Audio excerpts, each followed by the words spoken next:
So at the time when I was living in Maine in 2011-ish, going into 2012, I was working on one play for the Center Theater called The Untitled, or was it something else? Yeah, because I have a book called The Untitled. It's not related to the book at all. It's Ash Cole speaking, but it wasn't The Untitled. It was something like that. It was about these characters. It was another version of Pirandello's 6 characters searching for an author, but they were unfinished. It was called The Unfinished. Yeah, it was called The Unfinished. I was thinking The Untitled. The Untitled is a book. It was a play called The Unfinished. It went to the Center Theater, and it was about this writer has horrible writer block. At the beginning, he's trying to undo his writer block by getting all these different positions and stuff. It's very Samuel Beckett starting off.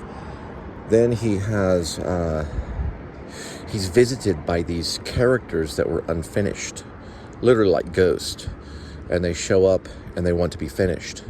They want to be completed, and he's trying to deal with them. And it was like a 1 act, and I sent it to Center, no response at all. That was the play. The screenplay never really launched in 2011, 2012. It's probably 2012-ish. The wintertime was going to be called Cryophobia. It was about these kids that go venturing out in their car to go mountain climbing. When they come back, they can't start their car, and it's like -10. They all freeze and panic.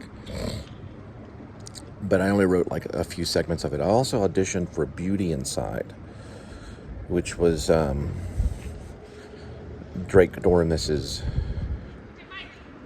Give me 1 second.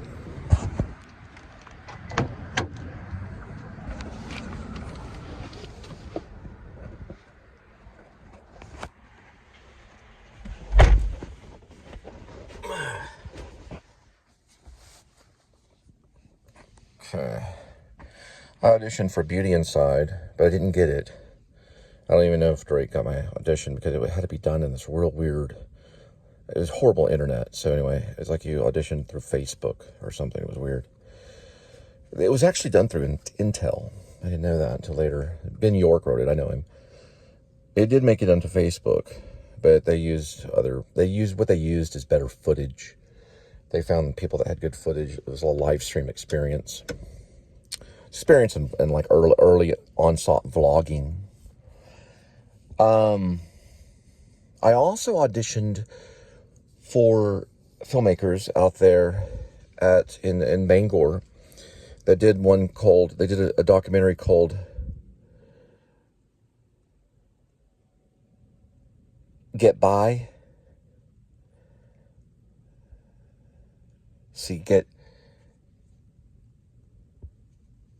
Oh gosh, I almost have it. It's a documentary called something Get By. The Way We Get By. Maybe it's called The Way We Get By. One of the actors there was speaking on it at the time. He's probably not around anymore. He's an older guy. The Way We Get By, or something like that. They were doing a narrative about these kids. It's kind of an American Graffiti thing. I did a few plays. We did Miracle on 34th Street, which they're doing again.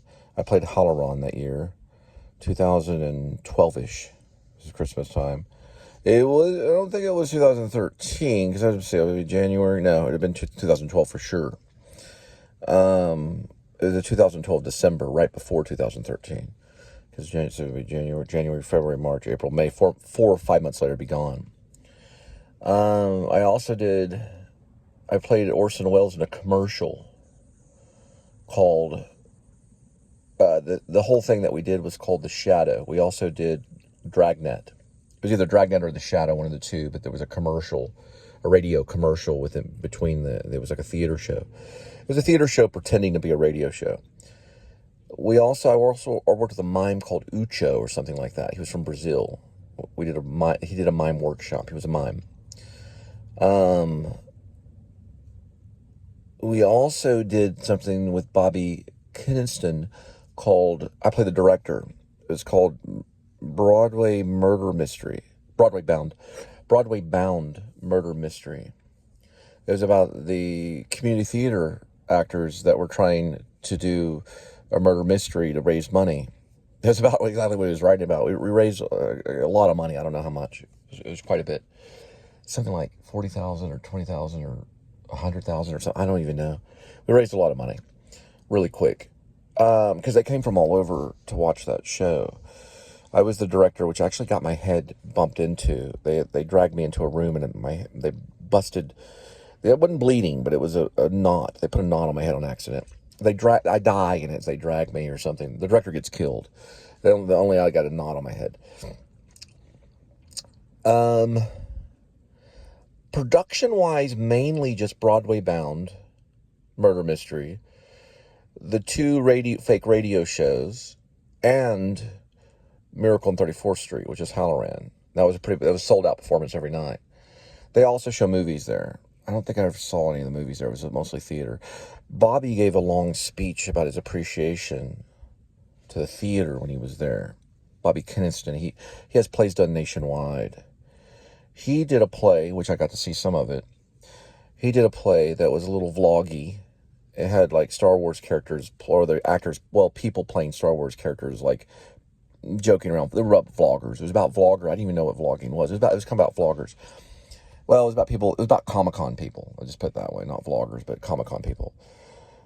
Called My Prom Date is an Ex-Con, I believe is what one of them was. Then he did another one where a guy gets tortured. I saw some of that. And then there was a lady that sang, or a young girl that sang. A beautiful opera piece. There were things like that would go on. There was a band that came through. There was a band that when I first got there, when I was working at Hardwood, there was a band that came through called Emerald Sky. There was also Penobscot Theater, which I didn't get. So what I was going to do is either go to Bangor or move to Bangor from Dover, or I was going to go to Portland and try to get my equity card in Portland.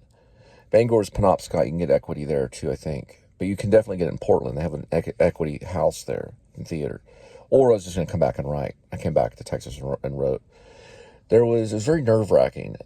There was a lot of stuff. Stephen King would walk around and he would get on the radio. That's where, when I wrote Escape from Maine, when you see, there's a time where you're supposed to, the guy you see, it's like Stephen King in the road or someone that looks like him. And he's naked and he's gutted a moose. That's because I heard his voice on the radio in the middle of the night when it was snowing, and I kind of fantasized about like a Stephen King encounter. There was also the Revelation thing that went on in Dexter, which is where Stephen King is from. They were teaching about Revelation from the Bible. There was the Pentecostals in Newport that wanted to tank me. That's where they put you in the tank and they kind of baptize you, or they baptize you into the church. I ended up getting baptized in the Baptist church. There was Jer. I call him Jer. There was two Jers, if I'm not mistaken. One had tattoos and was kind of risque. The other one was a pretty devout Pentecostal. He gave me a lot of information about theology from the Pentecostal point of view. And they speak in tongues. There was a guy wanting to be a cop. He was a young kid. He was pretty much training to be one, I think. We all changed lights in Hardwood. We had to change lights, but we also worked choppers, and we also worked wood investigation, basically finding rotten wood or whatever, like on the belt. They call it working the belt. There's a lot of stuff in Escape from Maine. There's some dialogue sequences. Literally, I can still hear the factory in my ear, my right ear. I have a white sound thing that I go by. It literally, if it gets too quiet, it's like a ringing. Shatner has it, I think. It's like a constant ringing. And they have ways, and I've been exploring therapeutic ways, where you listen to a frequency and you slowly wing yourself off of it. because it's a memory. It's like a damage to the memory and damage to the drum. Either it's damage to the eardrum or the memory. And it's like they talk about it being like an amplifier that's gone. You know those amplifiers that ring? So if you have an amp for stereo and you've blown out the amp, and it just goes me, it makes a ringing noise. That's tinnitus. It sounds very similar to that. Only it's not a colored sound, if that makes sense. It's not a specific sound. So the left ear, I think, is completely untouched. Although the left ear was not as strong as a hearer as the right ear was. That's why I probably got it from the right ear. Because I never had balanced hearing perfectly. That's why I have trouble singing at times. So my left ear was not as sensitive as the right ear. That was probably because I had an earache when I was younger.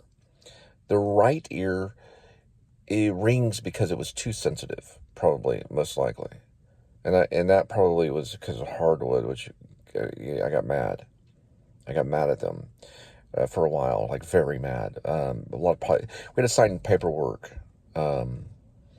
knowing that this could happen. So it creates, Van Gogh wrote about it, Vincent Van Gogh wrote about it. If you ever sit in a room that's completely quiet, or if you go out to a wilderness and you go into a cabin, you're going to have peace of quiet. So it's going to get quiet. That can never happen to me. Now, the first thing I noticed when I went to Maine, at least in the cabin in Parkman, when I first got there, before I didn't have a job at first. It took me 2 months to get a job. I think all of December, the rest of December, and most all of January, I had to find work, or I was living on transferred unemployment. So I had transferred over for a certain amount of time until they dropped it. Then I had to only get their Trailblazer card, which is like a Lone Star card, but it's Trailblazer, $12 a month is all they gave me. I could buy some ramen noodles and milk. But at that time, everything was very, very quiet. So if you didn't talk, you couldn't hear. Like, it was just pure silence, other than the wind or a bird. And that, my friend, is a golden blessing, which I'll never have again.